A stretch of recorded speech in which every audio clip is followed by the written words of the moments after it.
Hello everyone, welcome to the next session of social science. I think after long days back, again I'm going to start the new concept. So as we know here, we have discussed so many concepts about era of Gandhi lesson. So up to we studied the revolts, workers' revolt, isn't it? Yes. In today's session, we are going to learn the great personalities of India. So, in today's session, we will study about two major profiles, in the sense, great personalities. There is none other than Subhash Chandra Bose and Dr. B.R. Ambedkar. These two personalities, great personalities, the way of the struggle for India and everything. So, let's start our class with Subhash Chandra Bose. So, everybody, we heard the name of the Subhash Chandra Bose, just the great icon of India. Most of the youngsters are following Subhash Chandra Bose. So, let us discuss about Subhash Chandra Bose a life story and how the sacrifice to India.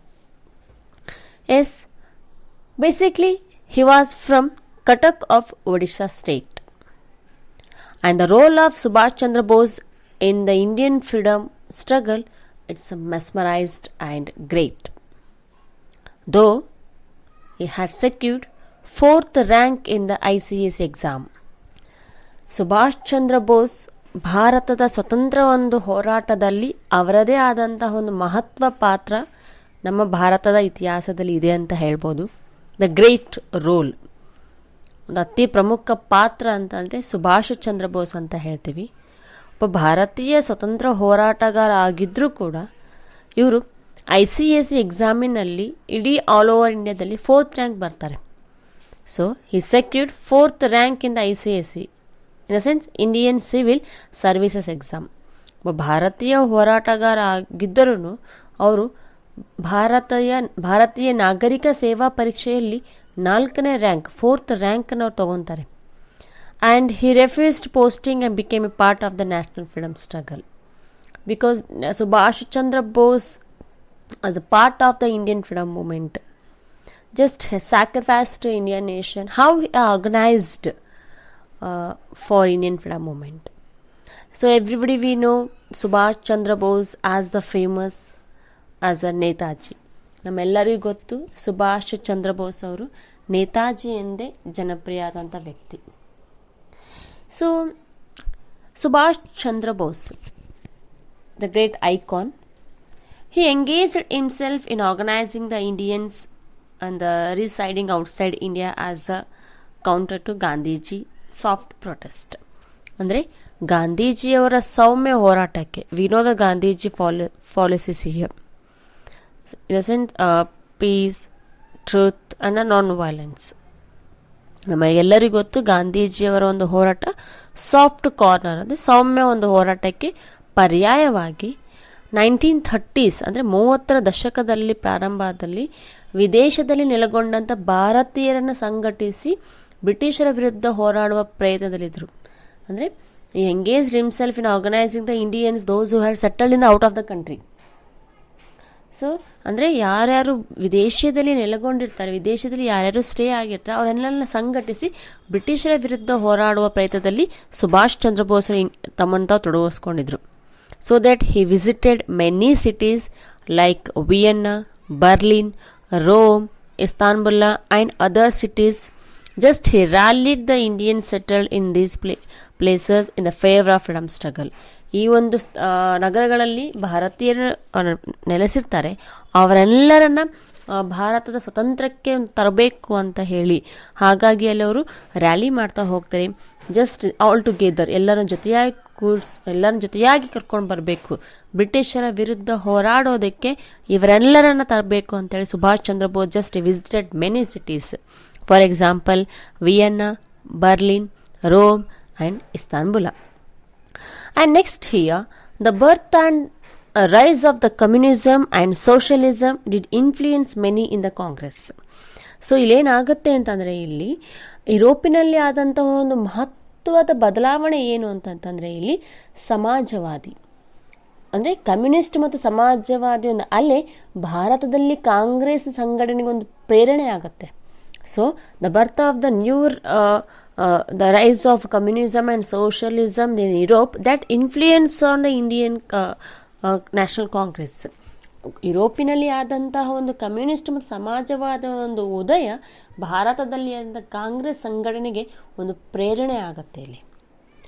And later on within the Indian National Congress, the leftist ideologies took roots. ಇಲ್ಲೇನಾಗುತ್ತೆ ಅಂತಂದರೆ ಕಾಂಗ್ರೆಸ್ಸಿನ ಒಳಗೂ ಸಹ ಸ್ಪಷ್ಟವಾಗಿ ಸಮಾಜವಾದ ಎಡಪಂಥೀಯಂತೆ ಗೋಚರಿಸತೊಡಗಿತ್ತು. ಅಂದರೆ ಕಾಂಗ್ರೆಸ್ನಲ್ಲಿ ಕೂಡ ಸಮಾಜವಾದಿ ವ್ಯಕ್ತಿಗಳು ಇದ್ದಾರೆ ಅನ್ನೋದ್ರಲ್ಲಿ ಒಂದು ಐಡಿಯಾ ಬರುತ್ತೆ ಇಲ್ಲಿ. In 1934, Subhash Chandra Bose and Jawaharlal Nehru founded the Congress Socialist Party within the INC. ಅಂದರೆ ಇಲ್ಲೇನಾಗುತ್ತೆ ಅಂದರೆ 1934 ವೇಳೆಗೆ ಜವಾಹರ್ಲಾಲ್ ನೆಹರು ಮತ್ತು ಸುಭಾಷ್ ಚಂದ್ರ ಬೋಸ್ ಕಾಂಗ್ರೆಸ್ ಪಕ್ಷದ ಒಳಗಡೆನೆಯಲ್ಲಿ ಕಾಂಗ್ರೆಸ್ ಸಮಾಜವಾದಿ ಪಕ್ಷ ಸ್ಥಾಪಿಸ್ತಾರೆ. ಆಲ್ರೆಡಿ ಯುರೋಪಿನಲ್ಲಿ ಕಮ್ಯುನಿಸ್ಟ್ ಮತ್ತು ಸಮಾಜವಾದ ಅಲೆ ಭಾರತದ ಕಾಂಗ್ರೆಸ್ನಲ್ಲಿ ಬರುತ್ತೆ, ಅಂದರೆ ಅಲ್ಲಿ ಪ್ರೇರಣೆ ಆಗುತ್ತೆ. ಆ ಟೈಮಲ್ಲಿ ಸ್ಪಷ್ಟವಾಗಿ ಗೊತ್ತಾಗುತ್ತೆ ಕಾಂಗ್ರೆಸ್ನಲ್ಲಿ ಕೂಡ ಸಮಾಜವಾದಿ ಅನ್ನೋ ಕಾನ್ಸೆಪ್ಟ್ ಇದೆ ಅಂತ ಗೊತ್ತಾಗುತ್ತೆ. Later on 1934, Jawaharlal Nehru and Subhash Chandra Bose founded Congress socialist party within the INC, within the Indian National Congress.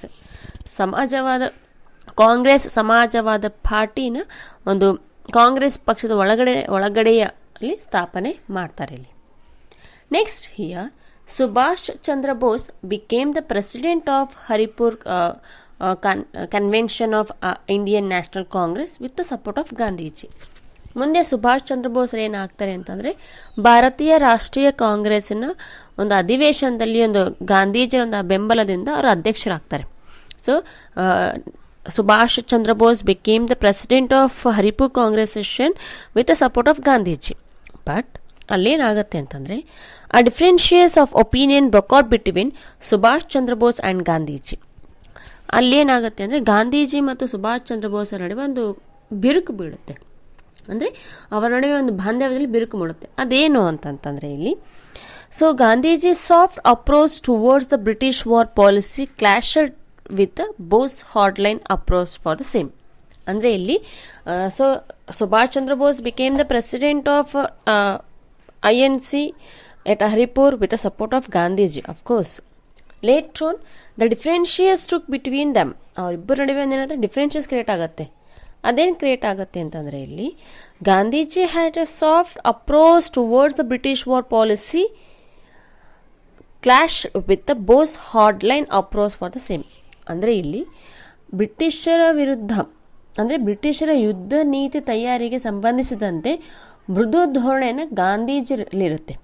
ಅಂದರೆ ಸಾಫ್ಟ್ ಕಾರ್ನರ್ ಅಬೌಟ್ ವಾರ್, ಅಂದರೆ ಬ್ರಿಟಿಷರ ಯುದ್ಧ ನೀತಿ ತಯಾರಿಗೆ ಸಂಬಂಧಿಸಿದಂತೆ ಮೃದು ಧೋರಣೆಯನ್ನು ಹೊಂದಿದ ಗಾಂಧೀಜಿ ಮತ್ತು ಬ್ರಿಟಿಷರ ವಿರುದ್ಧ ಕಠಿಣ ಧೋರಣೆ ಹೊಂದಿದ ಸುಭಾಷ್ ನಡುವೆಯಲ್ಲಿ ಒಂದು ಡಿಫ್ರೆನ್ಷಿಯಸ್ ಕ್ರಿಯೇಟ್ ಆಗುತ್ತೆ. ಅಂದರೆ ಇಬ್ಬರದು ಗೋಲ್ ಒಂದೇ, ಬ್ರಿಟಿಷರ ವಿರುದ್ಧ ಹೋರಾಡೋದು. ಆದರೆ ಸಾಫ್ಟ್ ಕಾರ್ನರ್ ಯಾರಿಗಿರುತ್ತೆ ಇಲ್ಲಿ, ಯುದ್ಧದ ಒಂದು ಒಂದು ಮೃದು ಧೋರಣೆ ಯಾರಿಗಿರುತ್ತೆ, ಗಾಂಧೀಜಿಗಿರುತ್ತೆ. ಆದರೆ ಸಾಫ್ಟಿಂದ ವೇಯಲ್ಲಿ ಹೋದರೆ ಇಲ್ಲಿ ಫ್ರೀಡಮ್ ಸಿಗುತ್ತಾ ನಮಗೆ? ಇಲ್ಲ.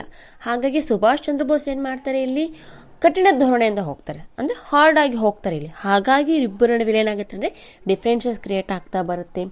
So as a result here just criticised Gandhiji failure to seek foreign help in this matter. Later, in a Haripur Congress session 1938, though Subhash Chandra Bose got just elected as the president of Indian National Congress, just had resigned owing to his differences with the Gandhiji, and this his decision to fight with the British by staying within the structure of INC.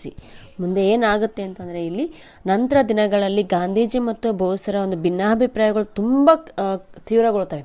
So ಅವರಿಬ್ಬರ ನಡುವೆ ಇದ್ದಂಥ ಒಂದು ಭಿನ್ನಾಭಿಪ್ರಾಯಕ್ಕೆ ಎಷ್ಟು ಆಗುತ್ತೆ ಅಂತಂದರೆ ಅದು ಹೇಳಲಿಕ್ಕಾಗಲ್ಲ, ಅಷ್ಟರ ಮಟ್ಟಿಗೆ ತೀವ್ರತೆ ತಗೊಳುತ್ತೆ. ಸೊ ಕಾಂಗ್ರೆಸ್ನ ಒಳಗೊಂದು ಬ್ರಿಟಿಷರ ತೀವ್ರವಾಗಿ ಹಿಮ್ಮೆಟ್ಟಿಸಬೇಕು. ಸುಭಾಷ್ ಚಂದ್ರ ಬೋಸ್ರ ಕಾರ್ಯಚಟುವಟಿಕೆಗೆ ಹಿನ್ನಡೆ ಆಯಿತು. ಅಂದರೆ ಇವರು ಸುಭಾಷ್ ಚಂದ್ರ ಬೋಸ್ ಏನು ಮಾಡ್ತಾರೆ ಅಂತಂದರೆ ಹಾರ್ಡ್ ವೇದಲ್ಲಿ ಹೋಗ್ತಾರೆ, ಕಠಿಣತೆಯಿಂದ. ಹಾಗಾಗಿ ಅವರಲ್ಲಿ ಏನಾಗುತ್ತೆ ಅಂದರೆ ಜಸ್ಟ್ ಡ್ರಾಬ್ಯಾಕ್ ಆಗುತ್ತೆ. ಸುಭಾಷ್ ಚಂದ್ರ ಬೋಸ್ ಕಾಂಗ್ರೆಸ್ ಚಟುವಟಿಕೆಗಳು ಮತ್ತು ಗಾಂಧೀಜಿಯವರ ಕಾರ್ಯವಿಧಾನದಿಂದ ಬೇಸರಗೊಂಡು ಕಾಂಗ್ರೆಸ್ನಿಂದ ಹೊರಗಡೆ ಬರ್ತಾರೆ. Because for all these development he just quit Congress and founded Forward Bloc. So ಅವ್ರೇನಾಗುತ್ತೆ ಅಂದರೆ ಅವ್ರಿಗೆ ಬೇಸರ ಆಗುತ್ತೆ, ಅಂದರೆ ಅವ್ರಿಗೆ ಯಾರೂ ಅಷ್ಟು ಬೇಗ ಸಪೋರ್ಟ್ ಕೊಡೋದೇ ಇಲ್ಲ.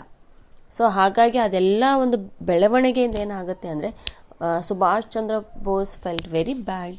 So they just he quit the Congress party. Just he left from the INC. Later on he started a forward bloc. ಆ ಕಾಂಗ್ರೆಸ್ನಿಂದ ಹೊರಗಡೆ ಬಂದು ಫಾರ್ವರ್ಡ್ ಬ್ಲಾಕ್ ಎಂಬ ಹೊಸ ಪಕ್ಷವನ್ನು ಇಲ್ಲಿ ಸ್ಥಾಪನೆ ಮಾಡ್ತಾರೆ, ಆ ಒಂದು ಪಕ್ಷನ ಕಟ್ತಾರೆ. The party aim to stay within the floor of INC.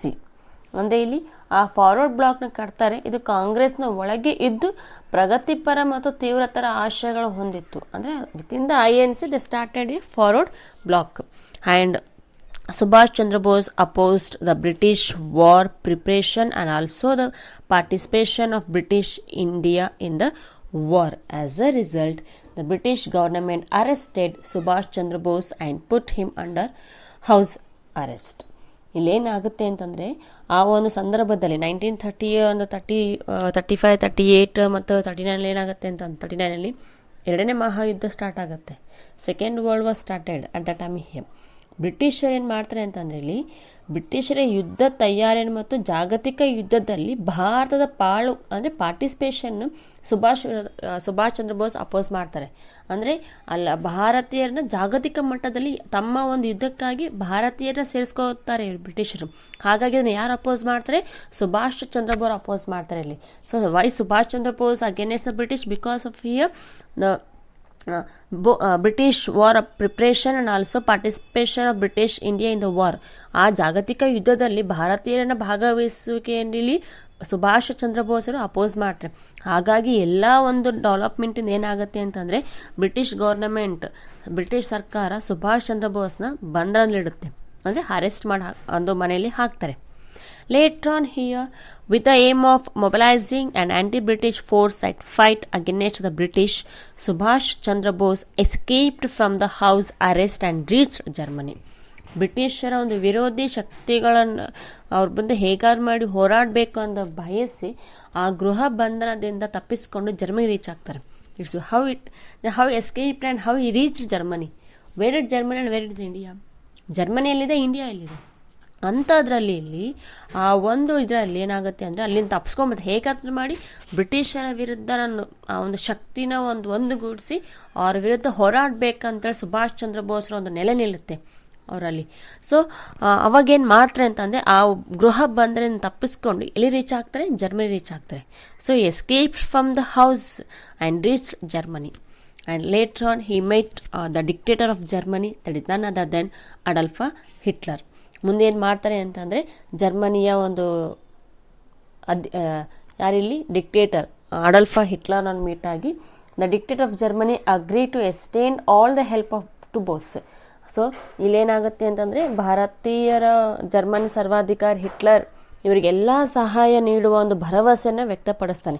ಯಾಕೆ ಅಂತಂತಂದರೆ ಇಲ್ಲಿ ಜರ್ಮನಿಗೂ ಇಲ್ಲಿ ಎನಿಮಿ ಕಂಟ್ರಿ ಯಾವುದಿಲ್ಲಿ? ಇಂಗ್ಲೆಂಡೆ. ಭಾರತಕ್ಕೆ ಒಂದು ಶತ್ರು ರಾಷ್ಟ್ರ ಯಾವುದಿಲ್ಲಿ? ಇಂಗ್ಲೆಂಡೆ. ಸೊ ಹಾಗಾಗಿ ಶತ್ರು ನಮಗೇನಾಗ್ತಾನೆ ಇಲ್ಲಿ? ಮಿತ್ರ ಆಗ್ತಾನೆ. ಹಾಗಾಗಿ ಜರ್ಮನಿಯವರನ್ನ ಹಿಟ್ಲರ್ ಏನು ಮಾಡ್ತಾರೆ ಅಂತಂದರೆ ಸುಭಾಷ್ ಚಂದ್ರ ಬೋಸರಿಗೆ ಸಹಾಯ ನೀಡುವ ಭರವಸೆಯನ್ನು ವ್ಯಕ್ತಪಡಿಸ್ತಾರೆ ಇಲ್ಲಿ. ಲೇಟರ್ ಆನ್ ಬೋಸರು ಜರ್ಮನಿಯಲ್ಲಿ ಭಾರತೀಯ ಯುದ್ಧ ಖೈದಿಗಳನ್ನ ಸಂಘಟಿಸ್ತಾರೆ. ಅಲ್ಲಿ ಜರ್ಮನಿಯಲ್ಲಿ ಯಾರು ಅರೆಸ್ಟ್ ಆಗಿರ್ತಾರಲ್ಲ ಇಂಡಿಯನ್ಸ್ ಅವರೆಲ್ಲ ಅವರೆಲ್ಲರನ್ನ ಸಂಘಟಿಸ್ತಾರೆ ಇಲ್ಲಿ. And later on he broadcasted his speech through Azad Hind radio to Indians. ಮುಂದೆ ಏನಾಗುತ್ತೆ ಅಂದರೆ, ಯಾಕೆ ಅಂದರೆ ತಾವು ಪ್ರೇರಣೆ ಕೊಡಬೇಕಲ್ಲ, ಮೋಟಿವೇಟ್ ಮಾಡಬೇಕು ಇಂಡಿಯನ್ಸ್ಗಳಿಗೆ, ಭಾರತೀಯರಿಗೆ. ಅವಾಗೇನು ಮಾಡ್ತಾರೆ ಸುಭಾಷ್ ಚಂದ್ರ ಬೋಸ್ ಅಂತಂದರೆ ಆಜಾದ್ ಹಿಂದ್ ರೇಡಿಯೋ ಎಂಬ ಒಂದು ರೇಡಿಯೋ ಮೂಲಕ ತಮ್ಮ ಭಾಷಣವನ್ನು ಭಾರತೀಯರಿಗೆ ಪ್ರಸಾರ ಮಾಡ್ತಾರೆ ಆ ಟೈಮಲ್ಲಿ. During that time he motivated to Indians his speech through the Azad Hind radio. Subhash Chandra ಬೋಸರು ಏನು ಮಾಡ್ತಾರೆ ಅಂತಂದರೆ ತಮ್ಮ ಭಾಷಣವನ್ನು ಆಜಾದ್ ಹಿಂದ್ ರೇಡಿಯೋ ಎಂಬ ಮೂಲಕ ಭಾರತೀಯರಿಗೆ ಇಲ್ಲಿ ಪ್ರಸರಣ ಮಾಡ್ತಾರೆ. ಆ್ಯಂಡ್ ಯುದ್ಧದಲ್ಲಿ ಜಪಾನಿನ ಯಶಸ್ವಿ ತಿಳಿದು ಅವರ ಸಹಾಯದಿಂದ ಭಾರತದ ಬಿಡುಗಡೆ ಸಾಧ್ಯತೆಗೆ ಸಂಬಂಧಿಸಿದಂತೆ ಭಾರತೀಯರು ಸಂಘಟಿಸಿದ ರಾಸ್ ಬಿಹಾರಿ ಬೋಸ್ ಜೊತೆಗೆ ಸುಭಾಷರು ಕೂಡ ಕೈ ಜೋಡಿಸ್ತಾರೆ. Later on here on learning about the success of Japan in the war. So ಇಲ್ಲೇನಾಗುತ್ತೆ ಅಂದರೆ ಜಪಾನರ ಒಂದು ಯಶಸ್ವಿ ತಿಳಿದಂತಹ ವ್ಯಕ್ತಿ Ras Bihari Bose. So Subhash Chandra Bose joined hands with the Ras Bihari Bose to explore the possibility of seeking the help of Japan to liberate India. ಅಂದರೆ ಭಾರತಕ್ಕೆ ಒಂದು ಸಹಾಯ ಮಾಡುವ ವ್ಯಕ್ತದಲ್ಲಿ ಜಪಾನರು ಕೂಡ ಕೈ ಜೋಡಿಸ್ಬೋದು ಅನ್ನೋ ಇದಕ್ಕೆ ಸುಭಾಷ್ ಚಂದ್ರ ಬೋಸ್ ಯಾರ ಒಂದಿಗೆ ಕೈ ಜೋಡಿಸ್ತಾರೆ ಇಲ್ಲಿ, Raas Bihari Bose. And later on Ras Bihari Bose had founded India independence League in Tokyo of Japan. ಜಪಾನದಲ್ಲಿ ಒಂದು ಒಂದು ಒಂದು ಒಂದು ಸೇನೆಯನ್ನು ರೆಡಿ ಮಾಡ್ತಾರೆ. ಅದು ಯಾವುದು ಅಂತಂದರೆ ಇಂಡಿಯಾ ಇಂಡಿಪೆಂಡೆನ್ಸ್ ಲೀಗ್. ಯಾರು ಸ್ಟಾರ್ಟ್ ಮಾಡ್ತಾರೆ ಇಲ್ಲಿ, Raas Bihari Bose in Tokyo of Japan. And later on he was calling its military wing as a INA, Indian national army. ಮುಂದೆ ಅದೇನಾಗುತ್ತೆ ಅಂತಂದರೆ ಭಾರತದಲ್ಲಿ INA ಎಂಬ ಒಂದು ಸೇನೆಯಾಗಿ ರೆಡಿಯಾಗುತ್ತೆ. ಬೋಸ್ ಕಾಲ್ಡ್ ದೆಹಲಿ ಚಲೋ. ಈ ಸಂದರ್ಭದಲ್ಲಿ ಸುಭಾಷ್ ಚಂದ್ರ ಬೋಸ್ರು ಏನು ಕರೆ ನೀಡ್ತಾರೆ ಅಂದರೆ ದೆಹಲಿ ಚಲೋ, ಅಂದರೆ ದೆಹಲಿಗೆ ಚಲೋ ಅನ್ನೋ ಕರೆಯನ್ನು ಯಾರು ನೀಡ್ತಾರೆ ಇಲ್ಲಿ, Subhash Chandra Bose. And the later on here Subhash Chandra Bose said to Indians a great statement. ಒಂದು ಮಹತ್ವವಾದ ಒಂದು ಹೇಳಿಕೆಯನ್ನು ಕೊಡ್ತಾರೆ ಸುಭಾಷ್ ಚಂದ್ರ ಬೋಸ್ ಭಾರತೀಯರಿಗೆ. ಏನು ಅಂತಂದರೆ, give me your blood, I will get your freedom. ನೀವು ನನಗೆ ರಕ್ತವನ್ನು ಕೊಡಿ, ನಾನು ನಿಮಗೆ ಸ್ವತಂತ್ರ ನೀಡಲು ಪ್ರಮಾಣಿಸುತ್ತೇನೆ. ನನಗೆ ರಕ್ತ ಕೊಡಿ, ನಾನು ನಿಮಗೆ ಸ್ವತಂತ್ರ ನೀಡಲು ಪ್ರಮಾಣಿಸುತ್ತೇನೆ ಎಂಬ ಕರೆಯನ್ನು ಭಾರತೀಯರಿಗೆ ಕೊಡ್ತಾರೆ. Justice said, give me your blood, I will get you freedom. And later on captain Lakshmi Sahgal became the commander of Jhansi Regiment. Lakshmi Sahangal, just observe that picture. One lady was there. One lady was stood beside Subhash Chandra Bose. Just observe that picture. Lakshmi Sahangal, she was the captain of the Jhansi Regiment, women commander. ಅಂದರೆ ಮಹಿಳೆ ಈ ಭಾರತೀಯ ರಾಷ್ಟ್ರೀಯ ಸೇನೆಯಲ್ಲಿ Jhansi regiment ಎಂಬ ವಿಭಾಗದಲ್ಲಿ captain ಲಕ್ಷ್ಮಿಯವರು ಇರ್ತಾರೆ. ಆ ಒಂದು ನಾಯಕತ್ವವನ್ನು ಯಾರು ವಹಿಸ್ಕೊಳ್ತಾರೆ ಇಲ್ಲಿ, captain Lakshmi. And Subhash Chandra Bose had plan to attack India through Rangoon. By this time, thousands of soldiers who had joined INA were ready to occupy Delhi. Subhash Chandra Bose ಏನು ಮಾಡ್ತಾರೆ ಅಂತಂದರೆ, ರಂಗೋನಿನ ಮೂಲಕ ಬ್ರಿಟಿಷರ ಕೈಯಲ್ಲಿದ್ದ ದೆಹಲಿಯನ್ನು ವಶಪಡಿಸಿಕೊಳ್ಳಲು ಯುದ್ಧ ತಂತ್ರ ರೂಪಿಸ್ತಾರೆ. ಆ ಹೊತ್ತಿಗೆ ಭಾರತದಿಂದ INಗೆ ಸೇರ್ಪಡೆಯಾದಂಥ ಸಾವಿರಾರು ಯೋಧರು ದೆಹಲಿಯನ್ನು ಆಕ್ರಮಿಸ್ತಾರೆ. ಈ ಹಿನ್ನೆಲೆಯಲ್ಲಿ ಸುಭಾಷ್ ಆದೇಶದಂತೆ ಸಶಸ್ತ್ರ ಹೋರಾಟವನ್ನು ಅವರು ಬರ್ಮಾದ ಗಡಿಯಲ್ಲಿ ಆರಂಭಿಸ್ತಾರೆ. ಏನಾಗುತ್ತೆ ಅಂದರೆ, they started the armed struggle on the Burma border. When there was a fierce battle between INA and the British Army, Subhash Chandra Bose died in the airplane crash. ಈ ಟೈಮಲ್ಲಿ ಬರ್ಮಾದಲ್ಲಿ ಸಶಸ್ತ್ರ ಒಂದು ಗಡಿಯಲ್ಲಿ ಯುದ್ಧ ಸ್ಟಾರ್ಟ್ ಆಗುತ್ತೆ ಬ್ರಿಟಿಷರಿಗೆ ಮತ್ತು ಸುಭಾಷ್ ಚಂದ್ರ ಬೋಸ್ ಅಂದರೆ INA ನಡುವೆ. ಆ ನಂತರ ಒಂದು ಆಕಸ್ಮಿಕವಾಗಿ ವಿಮಾನ ಅಪಘಾತದಲ್ಲಿ ಅವರು ಸುಭಾಷ್ ಚಂದ್ರ ಬೋಸ್ ಮರಣ ಹೊಂದ್ತಾರೆ. He was died just airplane crash. Since Rangoon was captured by the British Army, the soldiers of INA were arrested by them. Later, most of the Congress leaders were successful in getting the arrested INA soldiers released. ಮುಂದೆ ಏನಾಗುತ್ತೆ ಅಂತಂದರೆ, ಇಲ್ಲಿ ಭಾಳಷ್ಟು ಜನ ಸೈನಿಕರನ್ನು ಬ್ರಿಟಿಷರು arrest ಮಾಡ್ತಾರೆ. ನಂತರ ದಿನಗಳಲ್ಲಿ ಗಾಂಧೀಜಿಯವರು ಸೇರಿದಂತೆ ಕಾಂಗ್ರೆಸ್ನ ಬಹುತೇಕ ನಾಯಕರೆಲ್ಲರೂ INA ಸೈನಿಕರನ್ನು ಬಂಧಮುಕ್ತ ಮಾಡುವಲ್ಲಿ ಶ್ರಮಿಸ್ತಾರೆ. So this is we call that great personality Subhash Chandra Bose. And next to move on here, another great personality of India, that is none other than Dr. B.R. Ambedkar.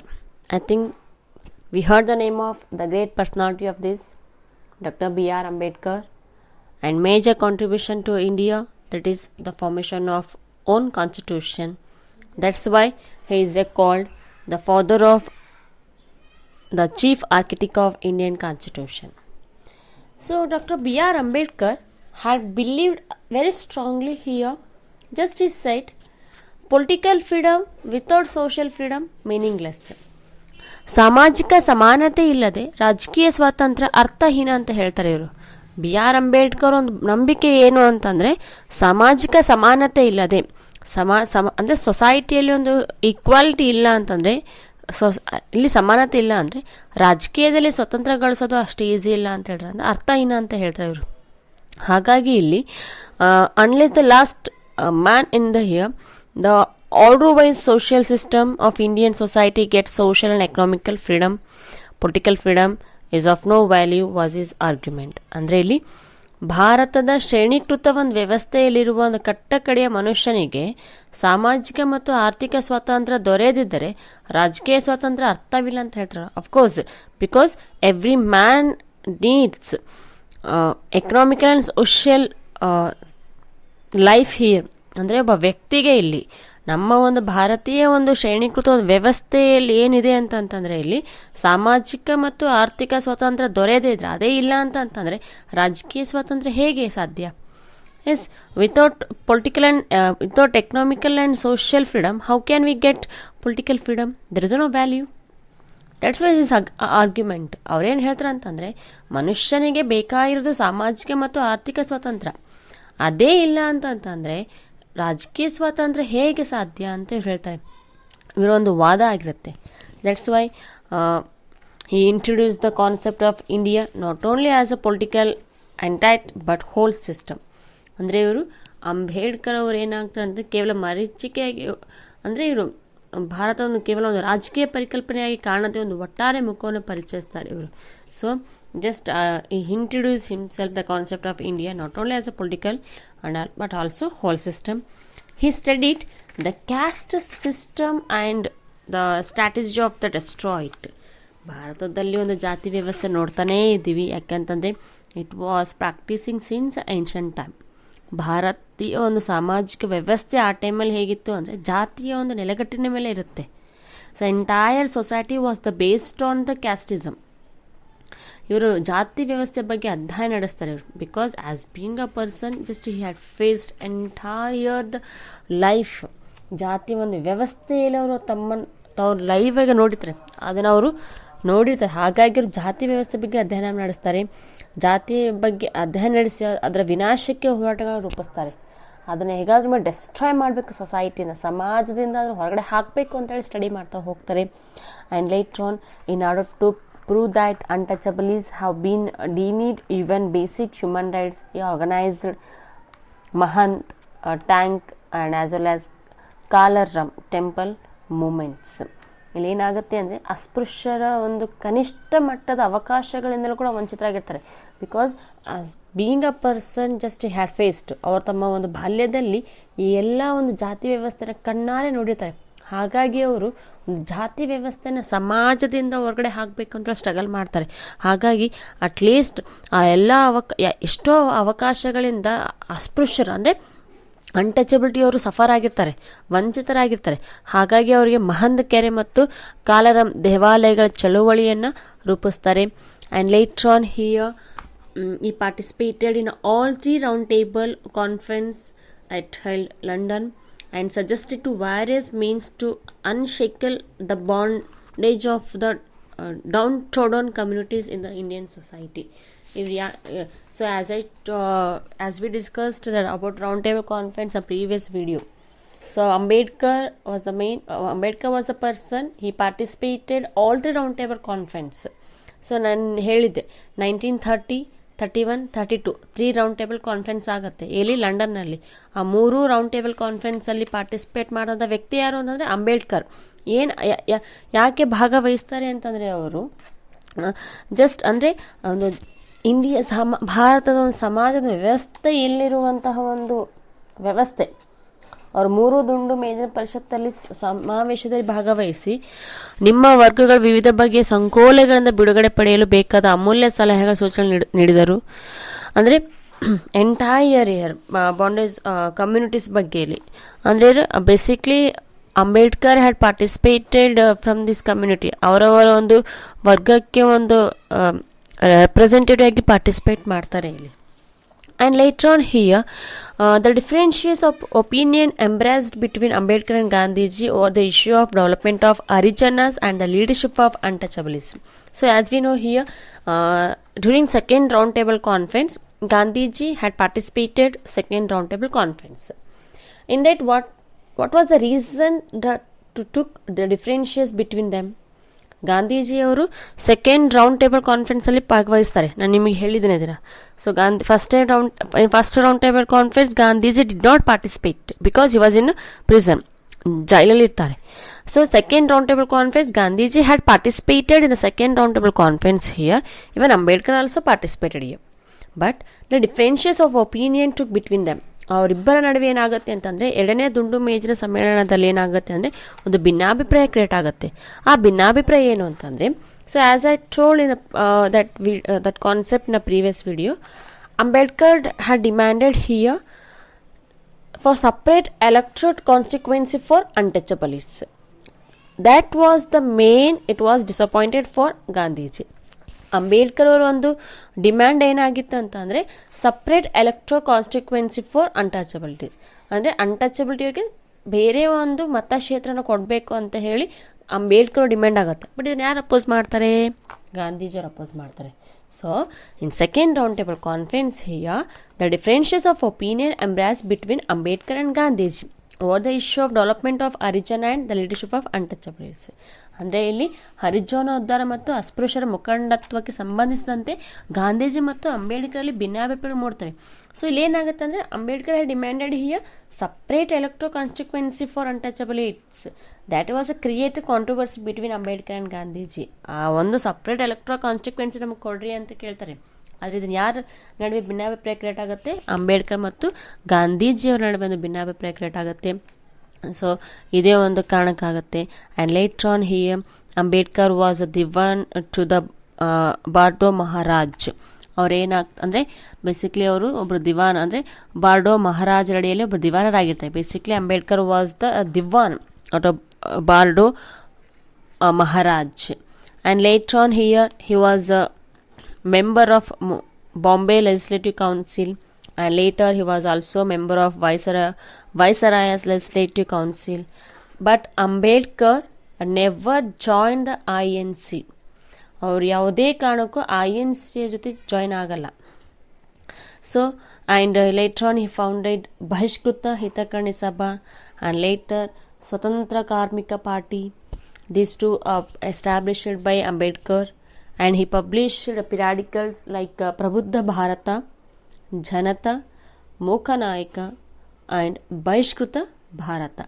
These are the 4 periodicals were published by here Dr. B.R. Ambedkar. But yeah, he always stay away from the communist and sociological ideologies and strive to get justice for laborers. ಅಂದರೆ ಇವ್ರು ಏನು ಮಾಡ್ತಾರೆ ಅಂತಂದರೆ, he did basically Ambedkar he was not a freedom fighter, just he was the leader of the community. ಆ ಒಂದು ಧರ್ಮದ ಅಂದರೆ ಅವರು ಸ್ವತಂತ್ರ ಹೋರಾಟಗಾರ ಅನ್ನೋಕ್ಕಿಂತ ಹೆಚ್ಚಾಗಿ ಒಬ್ಬವರು ಒಂದು ಒಂದು ಫಿಲಾಸಫರ್ ಅವರು. So he did not never he join INC. He always stay away from the communist and ಸೋಷಿಯಲಿಜಿಕಲ್.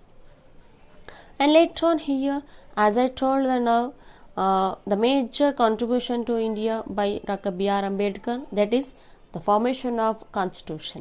Of course, a constitution was a need to chalk out of the future of independent of India.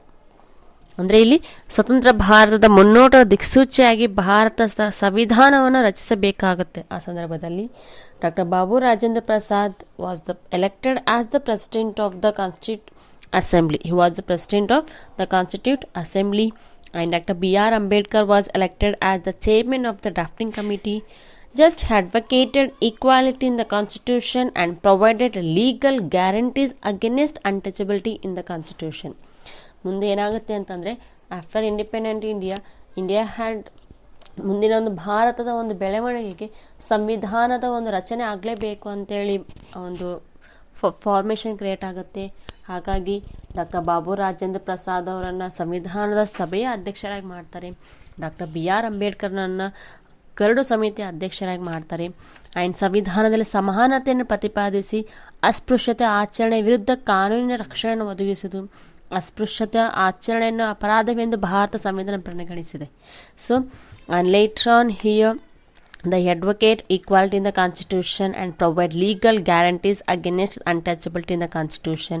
The Constitution of India considered the practice of untouchability as a crime. Later on, Ambedkar became the first law minister of independent India. So ಮುಂದೆ ಏನಾಗ್ತಾರೆ ಅಂತಂದರೆ, ಜವಾಹರ್ಲಾಲ್ ನೆಹರು ಅವರ ಒಂದು ಸರ್ಕಾರದಲ್ಲಿ ಅವರು ಭಾರತ ಮೊದಲ ಕಾನೂನು ಸಚಿವರಾಗಿ ಆಯ್ಕೆ ಆಗ್ತಾರೆ. ದೋ he was inspired by the modernity, rationality and western thoughts. He had love for the native roots and fed up the caste system.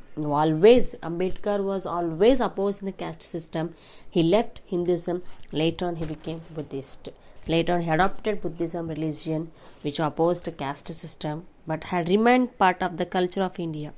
ಮುಂದೆ ಅವರು ಅಂದರೆ ಹಿಂದೂ ಧರ್ಮದಲ್ಲಿರುವಂಥ ಜಾತಿ ವ್ಯವಸ್ಥೆ ಭಾಳಷ್ಟು ಬೇಜಾರು ಪಡ್ಕೊತಾರೆ. ಅವರು was felt very bad, so that he adopted Buddhism.